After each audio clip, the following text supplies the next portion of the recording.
पापा, अब मैं 12th क्लास में आ गई हूँ। मुझे पता है शालू बेटा। मुझे लगा आपको शायद ध्यान भी ना हो। आप घर पर वैसे भी बहुत कम रहते हो। मुझे अपनी कोचिंग लगवानी है। इतनी सी बात? अरे मनोहर शर्मा मेरे दोस्त हैं, शहर के सबसे रईस आदमी हैं। उनके अंडर में नताशा कोचिंग सेंटर चलता है।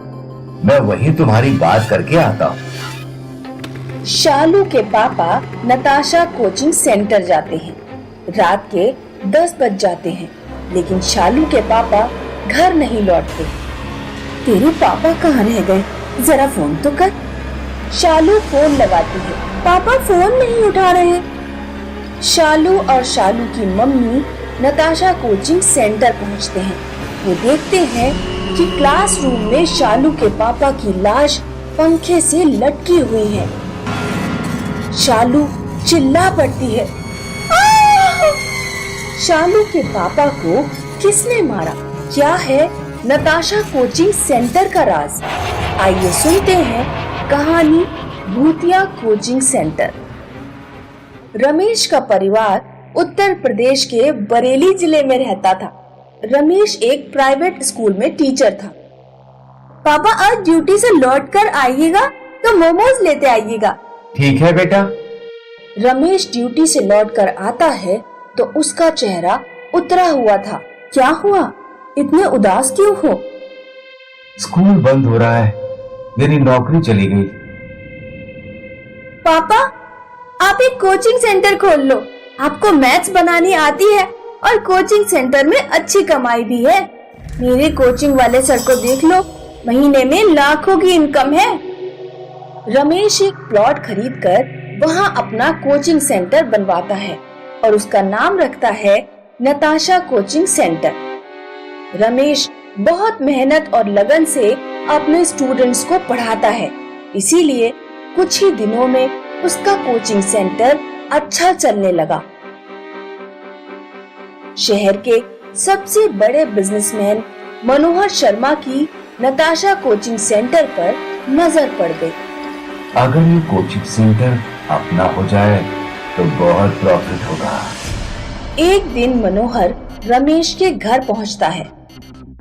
नताशा कोचिंग सेंटर तुम्हारा ही है? हाँ जी, बताइए। मैं मनोहर शर्मा हूं। मेरा नाम तो सुना ही होगा। मैं चाहता हूं तुम अपना कोचिंग सेंटर मुझे बेच दो। मैं इसमें फिजिक्स और केमिस्ट्री के टीचर्स भी रख दूंगा। मैथ्स तुम ही पढ़ाओगे। बस कोचिंग सेंटर मेरे अंडर में चलेगा। नहीं, मैं अपना कोचिंग नहीं बेचूंगा। पूरे शहर में कोई मुझे ना नहीं कह सकता। जिस चीज पर मेरा दिल आ जाए मैं उसे खरीद कर ही रहता हूं। मैंने आपसे कह दिया ना, नहीं बेचना है। ठीक है। मनोहर रात में कुछ गुंडे रमेश के घर भेज देता है और रमेश के पूरे परिवार को मरवा देता है। मनोहर नताशा कोचिंग सेंटर में अपने टीचर रखवा देता है और कोचिंग सेंटर उसके अंडर में चलती रहती है। 2 साल बाद, चलो बच्चों, अब छुट्टी। अब हम दिवाली की छुट्टियों के बाद मिलेंगे। सारे स्टूडेंट्स चले जाते हैं और टीचर बोर्ड साफ करने लगता है। टीचर को 3 लोग बेंच पर बैठे दिखाई देते हैं। ये तीनों रमेश, रमेश की पत्नी और रमेश की बेटी के भूत थे। उनके चेहरे डरावने थे। अरे तुम लोग कौन हो? जाओ यहाँ से। तीनों आत्माएं टीचर का गला घोंटकर उसे मार देती हैं। अगले दिन मनोहर शर्मा कोचिंग पहुंचता है। सीसीटीवी चेक करो। मनोहर देखता है कि रमेश के पूरे परिवार का भूत टीचर को मार रहा है। अरे नहीं, ये तो वही तीनों लोग हैं। लगता है इनकी आत्मा भटक रही है। अगर ये सीसीटीवी फुटेज पुलिस के हाथ लग गई तो पुलिस रमेश के परिवार की हत्या की भी जांच करेगी और मुझ पर शक करेगी। इसलिए पुलिस स्टेशन जाना बेकार है। मनोहर घबरा जाता है। वो तुरंत अपने घर पहुंचकर पूरे घर में बॉडीगार्ड तैनात करवा देता है और एक तांत्रिक को बुलाकर पूजा पाठ करवाता है। वो तीनों आत्माएं मेरे पास तो नहीं आएंगी बाबा जी? नहीं, तुम निश्चिंत होकर सो जाओ। मनोहर रात में बिस्तर पर सो रहा है। अचानक उसकी आंख खुलती है तो रमेश का परिवार भयानक शक्लों में उसके सामने था। मुझसे गलती हो गई, मुझे माफ कर दो। हमारा हंसता खेलता परिवार तूने अपने लालच के चक्कर में बर्बाद कर दिया। मनोहर अपने कमरे से बाहर भागता है और अपनी कार स्टार्ट करता है। वो कार से तांत्रिक के घर की ओर भागता है। तीनों आत्माएं उसकी कार में आ जाती हैं। अब तू हमसे बचकर कहीं नहीं भाग पाएगा। मनोहर डर के मारे कार नहीं संभाल पाता और उसकी कार खाई में गिर जाती है। मनोहर मर जाता है। आज भी नताशा कोचिंग सेंटर में रमेश की आत्मा भटकती है और लोग वहां जाने से डरते हैं। आजमगढ़ के एक घर में रात में चीखने चिल्लाने की आवाजें आती थीं। बचाओ! बचाओ! बचाओ! बचाओ! बचाओ हमें! और ऐसा क्यों है, आइए जानते हैं। रामानुज और उसका परिवार मद्रास के एक छोटे गांव में रहते थे। अम्मा, हमको आजमगढ़ जाना ही होगा। मेरा ट्रांसफर हो गया है। तू और तेरी बीवी जाओ, मैं और स्वरा यहीं रहेंगे। पर अम्मा, मैं तुम्हारे बगैर और अपनी गुड़िया के बगैर कैसे रह सकता हूँ? वो मुझे पता नहीं। मैं यहीं पैदा हुई हूँ और यहीं मरूंगी। वैसे भी मुझे नॉर्थ इंडिया नहीं जाना। वहाँ का रहन सहन और हमारा रहन सहन बहुत अलग है। और हमारी कुलदेवी वो भी तो यहीं है। मैं नहीं आ रही। तुझे चाहिए तो तू अपनी बेटी स्वरा को भी ले जा। वैसे भी वो बड़ी हो गई है। गांव में कॉलेज कहाँ है? वहाँ शायद इसकी पढ़ाई अच्छे से हो। अम्मा, क्या यह तुम्हारा आखिरी डिसीजन है? हाँ। रामानुज के लाख मनाने के बावजूद उसकी माँ आजमगढ़ आने के लिए तैयार नहीं थी। तो रामानुज, उसकी पत्नी और बेटी तीनों तैयारी करने लगे। स्वरा, याद रहे, वहाँ जाकर हमारे संस्कार भूलना मत और रोज कुलदेवी की पूजा करना, वरना वो नाराज हो जाएंगी और कुलदेवी को मनाना बहुत मुश्किल है। जी दादी।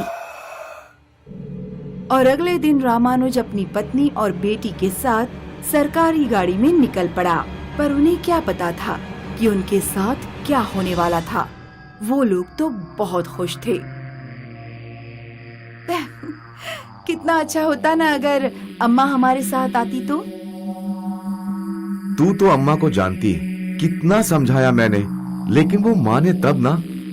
खैर, तुम बस ये याद रखो कि हमें जल्द से जल्द उन गांव वालों के साथ घुल मिल जाना है। हाँ हाँ, मुझे पता है। और आपको स्वरा के लिए नया कॉलेज ढूंढना है। वो मैंने अपने कलीग को बोल दिया है। हमारे जाते ही वो स्वरा का एडमिशन अच्छे कॉलेज में करवा देगा।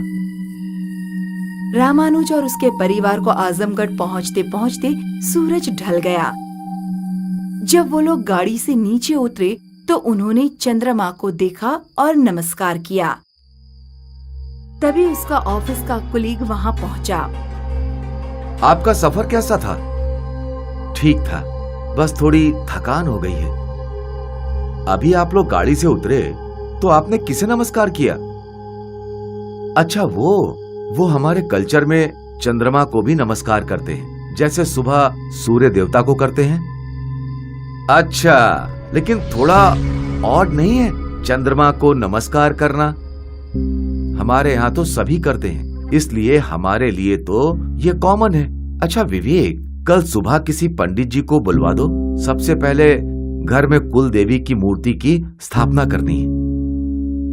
हाँ हाँ, वो मैंने पंडित जी को बोल दिया है। वो सुबह 6 बजे आ जाएंगे। तब तक आप सब लोग रेस्ट कर लीजिए। मैंने खाना भी टेबल पर रेडी रखा है। Thank you Vivek, so kind of you. Vivek वहाँ से चला गया। रामानुज और उसका परिवार घर के भीतर गया। सफर की वजह से उन्हें बहुत भूख लगी थी, तो वो फ्रेश होकर सीधे खाना खाने बैठे। अम्मा, डोसा नहीं है? स्वरा, ये नॉर्थ इंडिया है बेटा, यहाँ डिनर में डोसा नहीं खाते। पर हम तो खाते हैं ना।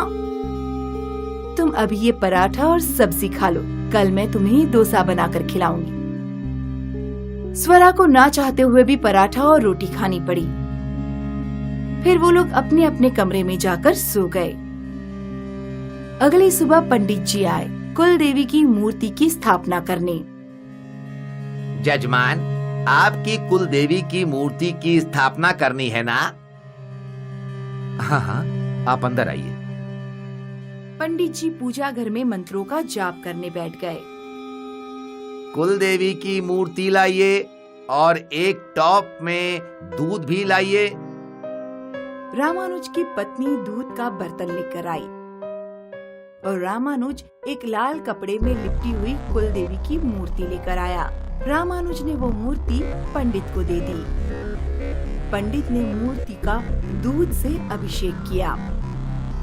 ऐसी मूर्ति मैंने पहली बार देखी है। कौन सी देवी की प्रतिमा है ये? ये रुद्र भैरवी की मूर्ति है। रुद्र भैरवी की मूर्ति तो ज्यादातर तांत्रिक और अघोरी पूजते हैं ना? नहीं नहीं पंडित जी, हमारे गांव में सभी लोग रुद्र भैरवी को ही पूजते हैं। ठीक है, मैं मूर्ति की स्थापना करता हूँ। पंडित जी ने मंत्रों के साथ मूर्ति की स्थापना कर दी। फिर वो अपनी दक्षिणा लेकर वहाँ से चले गए। जब मंदिर में रामानुज के पड़ोसी आए तो पंडित जी ने उन्हें बताया, संभल कर रहना, तुम्हारे बगल वाले शायद तांत्रिक हैं। वो तो बहुत सीधे साधे दिखते हैं। ये लोग तांत्रिक हैं क्या? पता नहीं, पंडित जी तो बोल रहे थे। वो देखो, वो लोग छत पर खड़े रहकर चंद्रमा को नमस्कार कर रहे हैं। फिर तो ये लोग पक्का तंत्र मंत्र वाले होंगे। पड़ोसी आपस में फुसफुसाने लगे। फिर एक दिन पड़ोसियों ने एक सभा बुलाई। हमें ऐसे तंत्र विद्या वालों को हमारे मोहल्ले में नहीं रहने देना चाहिए। मुझे तो बहुत डर लग रहा है। मैंने तो सुना है ये तंत्र मंत्र वाले बच्चों की बलि भी देते हैं। मेरा तो सोचकर ही मन घबरा रहा है। हम लोगों को इन्हें इस मोहल्ले से निकाल देना चाहिए। हाँ, निकाल देना चाहिए। हाँ, निकाल देना चाहिए। हाँ, निकाल देना चाहिए।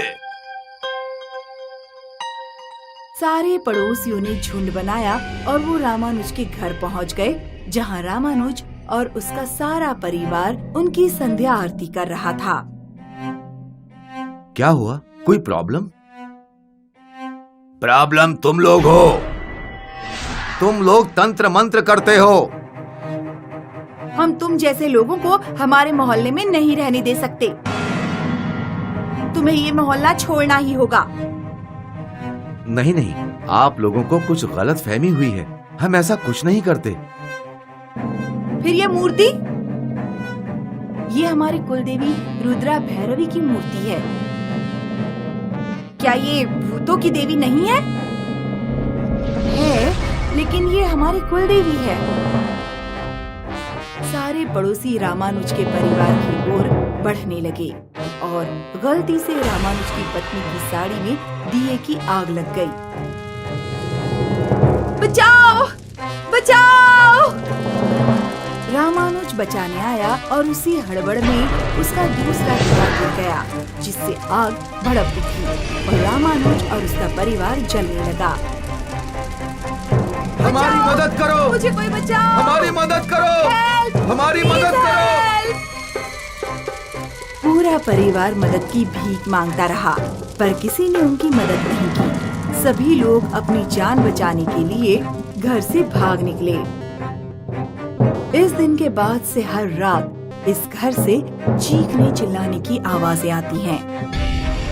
पड़ोसियों में हिम्मत नहीं कि वो रात को इस घर के आसपास भी भटक सकें, और इस घर को भूतिया परिवार के घर के नाम से जाना जाता है। आज भी रामानुज का परिवार रोज उस आग में जलता है।